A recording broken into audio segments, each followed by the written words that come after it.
Hi, welcome back to the channel. After the last video that I had put up about Pershing Square, a lot of people reached out to ask what exactly was I talking about when I mentioned Mohnish Pabrai's SPAC investment.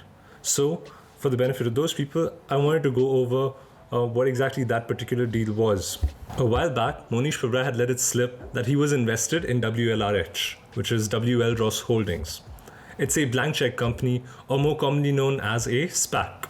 Now, for those who aren't familiar with a SPAC, it is quite simply a publicly listed company that's basically like a cash shell that's looking to merge with another privately held company or the subsidiary of an existing business with the sole objective of listing the private company on the public markets without the traditional IPO. This particular SPAC, WLRH, was set up by Wilbur Ross. Wilbur Ross is a well-known value investor known for looking at deep distressed value opportunities. The SPAC was trying to raise $500 million at $10 per share. Because the market was not very optimistic about the prospects of this particular investment, Pabrai was actually able to get into it at right below cash value, just under $10 per share. The deal had been structured in a way that if there was no merger in the future, the $10 per share would be returned to the investors, and also the fees that were associated with the underwriting process would also be returned back. There's really not much of a chance of losing money on this deal, except if Wilbur Ross was to merge with, say, some sort of terrible company, and that causes the share price to just tank. Pabrai presumed that the chances of that happening would be quite low because of Ross's track record. Circle of competence was not really a factor here, since it's more about betting on the jockey in SPACs. The question about circle of competence, however, comes up later when we go over what Pabrai did once the merger was finally announced. The WL Ross Holding Corporation announced a deal to merge with Nexia Solutions.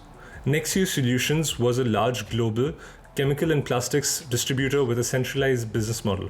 Based on data Roma, we can see that it showed up in Pabrai's portfolio in Q3 of 2014 for the first time. It's a relatively small portfolio position, and it seems like most of the allocation had come about from the existing SPAC merger. He didn't really add to his position after the deal was announced. By Q2 2016, when the deal was announced and the company started trading on the Nasdaq, Pabrai just sold out of his entire position for whatever reason at a slight premium to his initial investment.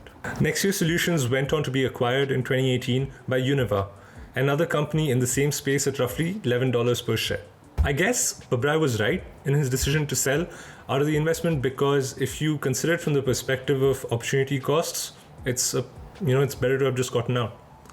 My indirect investment that I made in Pershing Square Tontine Holdings through Pershing Square Holdings is kind of driven by similar reasoning.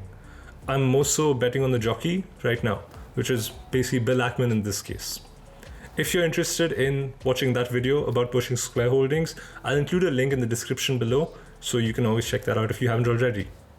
I hope that you found some value in finding out about Mohnish Pabrai's SPAC investment, and knowing about it helps you in your own investing journey. Do share your thoughts about this in the comments below, and thank you for watching.